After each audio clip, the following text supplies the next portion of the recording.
Шариятта сүрөт тарткан өкүмү кандай? Кол менен, фото аппарат менен тарткан болобу дейт.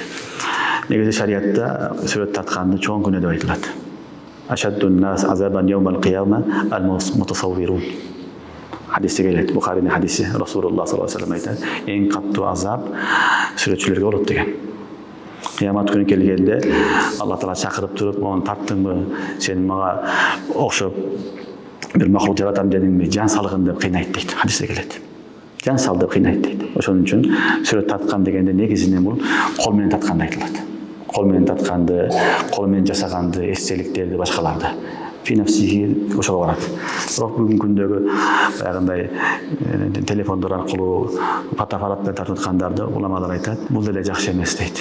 Бир гана зарылчылык болсо гана колдонсун дейт. Документке, паспортко, башкага такса болот, жөнөкөй бул тарткан болбойт. Эгер цифровой бүгүн телефондор чекет тартып койсо, жөн эле көрсө болот. Аны чыгарып алса, күнөөгө болот дейт. Чыгарып алгандан кийин сүрөткө айланат, чыгарбастан ичинде калган болсо колдонсо болот дейт. Негизи эле адам баласы сүрөттөн алыс болуш керек. Тартам десе, жаны жок нерселерди тартсын.